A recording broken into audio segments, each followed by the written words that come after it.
जी, अस्सलाम वालेकुम। क्या हाल चाल है? ठीक ठाक हैं। बहुत सारे लोग बहुत सारे क्वेश्चन करते हैं और डेफिनेटली एक या दो क्वेश्चन जो हैं वो बहुत बार रिपीट भी होते हैं, लेकिन चूंकि बंदे जो हैं वो शायद पहली दफ़ा वीडियो देख रहे हैं या जर्मनी की ऑसबिल्डिंग के बारे में पहली दफ़ा नॉलेज होता है उनको, या लोग पूछते हैं कि किस तरह जो है वो वर्क कॉन्ट्रैक्ट पे यहाँ पे आया जा सकता है। मोस्टली लोग जो रोमानिया में हैं या पोलैंड में हैं या यहाँ पे शेंजन कंट्रीज़ में हैं, वो ये पूछते हैं, ये समझते हैं कि उनको अगर जॉब मिल जाए तो वो डायरेक्ट यहाँ पे आके जॉब कर सकते हैं। इसके अलावा एक जो कन्फ्यूजन आजकल हो रही है, लोग बार बार क्वेश्चन कर रहे हैं जी कि हमने सुना जी कि यूरोपीय यूनियन का कानून जो है वो चेंज हो गया है और अब नेक्स्ट मंथ से जो है वो किसी भी कंट्री की अगर टीआरसी है, टेम्परेरी रेजिडेंस कार्ड है, तो हम जर्मनी में जाके जो है वो इजीली जॉब कर सकते हैं या किसी और दूसरी कंट्री में इजीली जाके जॉब कर सकते हैं। हमें कोई भी इजाज़त रिक्वायर्ड नहीं है, अरलॉबनेस की ज़रूरत नहीं है। सबसे पहले मैं आपको बताऊं कि ऑसबिल्डिंग के बारे में अगर आप सोच रहे हैं तो आपके पास लैंग्वेज जो है वो होनी बहुत ज़रूरी है। अगर आप किसी और वीज़ा कैटेगरी में आ रहे हैं, जैसे चांसन कार्ड वीज़ा है या जॉब सीकर वीज़ा है, तो उस पे भी लैंग्वेज करके ज़रूर आएँ, क्योंकि लैंग्वेज के बिना जो है वो यहाँ पे जर्मनी में जॉब्स मिलना बहुत मुश्किल है।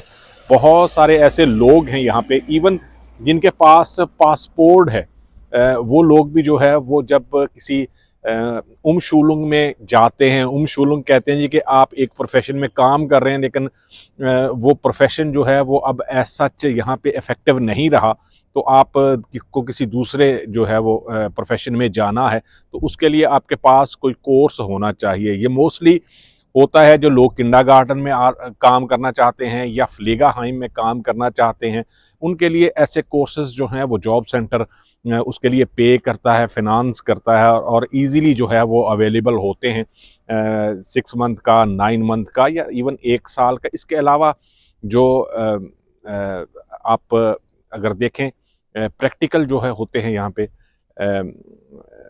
कंपनीज जो हैं वो वहाँ पे जॉब सेंटर भेजता है लोगों को कि आप वहाँ पे जाके प्रैक्टिकल कर सकें, और कंपनी अगर आपको कहती है कि आप यहाँ पे एडजस्ट हो सकते हैं तो वहाँ पे जो है वो जॉब स्टार्ट कर सकते हैं। वर्क परमिट हो या आपके पास चांसन कार्ड वीज़ा हो, दोनों सूरतों में लैंग्वेज इंप्रूव करने की कोशिश ज़रूर करें। अब जब क्वेश्चन ये आता है जी कि किसी भी कंट्री की जो है वो टीआरसी हो और यहाँ पे काम कर सकते हैं, तो ऐसा कोई कानून नहीं है। मैंने पहले भी वीडियो अपलोड की थी जिसमें मैंने बड़ी डिटेल में बताया था कि अगर आप लोगों के पास जर्मनी का कोई वर्क परमिट है, कॉन्ट्रैक्ट है, तो सबसे पहले आपको जहाँ पे आप रह रहे हैं वहाँ पे एम्बेसी में अपॉइंटमेंट लेनी है।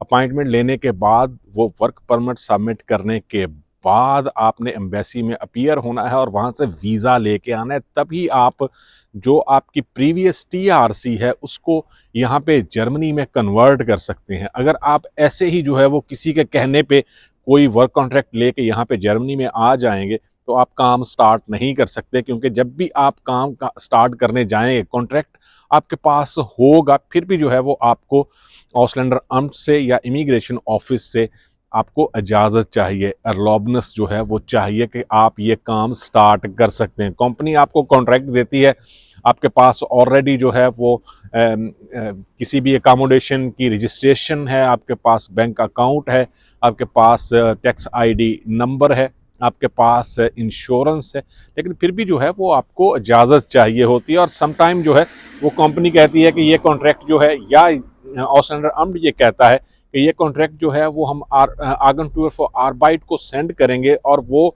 हमें कंफर्मेशन देंगे कि ये जो टर्म एंड कंडीशन या जॉब डिस्क्रिप्शन उस पर लिखी हुई है ये सही है या नहीं सही। और अगर वो गलत हो तो फिर आपको दोबारा जो है वो कॉन्ट्रैक्ट बनवाना पड़ता है, फिर से दोबारा से अपॉइंटमेंट लेनी पड़ती है और फिर दोबारा से जो है वो सारा प्रोसेस शुरू से जो है वो स्टार्ट करना पड़ता है।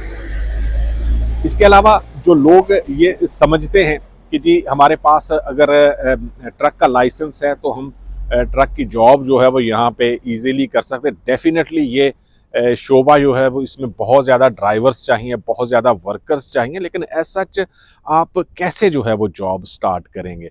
यहाँ पे ये अब सिस्टम बहुत कम होता जा रहा है कि आप कंपनी टू कंपनी जो है वो जाएँ, और आप प्रदेश में होंगे, हर कंपनी को कैसे जो है वो आप विज़िट कर सकते हैं। डेफ़िनेटली आप ऑनलाइन जो है वो अप्लाई करने का तरीका देखेंगे, लेकिन जो ड्राइवर हज़रात होते हैं वो एज़ सच इतने पढ़े लिखे नहीं होते, और ना ही ऐसा इक्विपमेंट जैसे लैपटॉप है या कंप्यूटर के बारे में इतना नॉलेज नहीं है कि अपनी सीवी को जो है वो मॉडिफाई कर सकें, तो यहाँ वहाँ पे जाके भी उनको प्रॉब्लम्स होती हैं।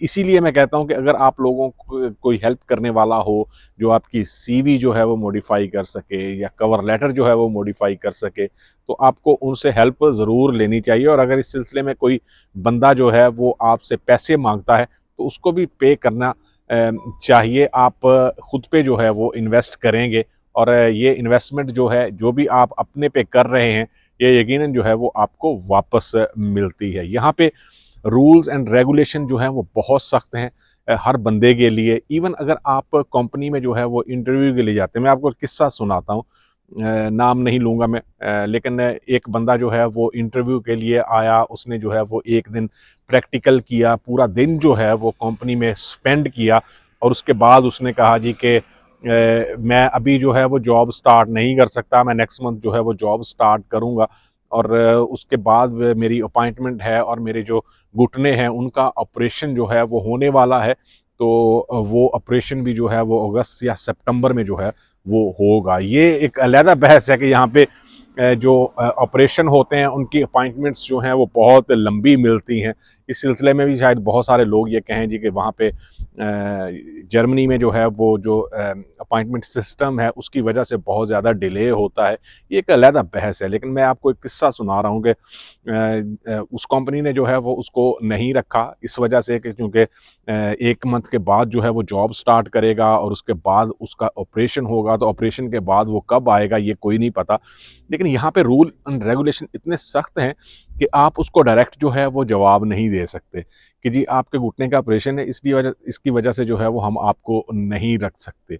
यहाँ पे अगर कंपनी में एंट्री लेना जो है वो थोड़ा-सा मुश्किल होता है, लेकिन एक दफ़ा एंट्री हो जाए, कंपनी जो है वो प्रोफ़ेशनल हो, वहाँ पे काम हो, आप काम जानते हो, तो फिर जो है वो कोई प्रॉब्लम नहीं होती। और उसके बाद भी जो है वो अगर आप जॉब चेंज करना चाहें, तो पहली एंट्री के बाद किसी दूसरी कंपनी में जाना एज़ सच मुश्किल नहीं होता। बहुत सारे लोग जो हैं वो सोशल मीडिया पे लिख रहे होते हैं कि टर्मिनेशन लेटर हमें मिला है, कोई रीज़न नहीं थी। एज़ सच ऐसा नहीं होता कि कोई विदाउट रीज़न जो है वो आपको टर्मिनेशन या टर्मिनेट कर दे।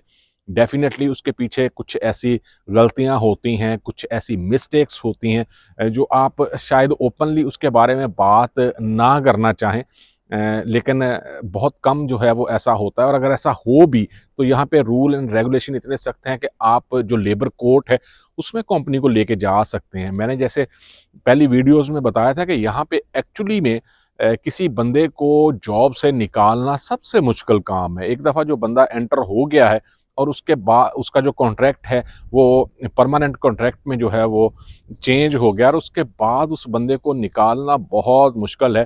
कंपनी बंद हो सकती है उसको निकालने के चक्कर में। और कोई भी वर्कर जो होता है, या एचआर डिपार्टमेंट जो होता है, या जो डिपार्टमेंट का हेड है, वो ऐसा रिस्क नहीं लेता कि सारी बात जो है वो बाद में उसके ऊपर आए। तो काम एंट्री ये थोड़ा मुश्किल होता है। जो लोग हाउस बिल्डिंग करना चाहते हैं, लैंग्वेज कंप्लीट करें। जो लोग चांसन गार्डे पे आना चाहते हैं, लैंग्वेज ज़रूर सीखें। जो लोग ऑलरेडी यूरोप में हैं, वो अगर यहाँ पे जर्मनी में आके जॉब स्टार्ट करना चाहते हैं, तो लीगल और सही रास्ता यही है कि आपको एम्बेसी से अपॉइंटमेंट लेनी होगी, और वहाँ से वीज़ा लेके आना चाहिए। जहाँ तक बात है टीआरसी की, किसी भी कंट्री में जाके काम कर सकते हैं, तो ऐसा कोई कानून नहीं है। सिर्फ इसमें चेंजिंग ये आई है कि पहले जब आप किसी कंपनी में आते थे और कंपनी आपको कहती थी कि हमारे पास काम नहीं है, या आप इस कंपनी में मिसफिट हैं, तो फिर अब जो है वो आपको टाइम मिलेगा, 6 मंथ तक का टाइम मिलेगा। पहले ये होता था कि आपको कहा जाता था कि आप वापस चले जाएं, और आपको वापस जो है वो जाना पड़ता था।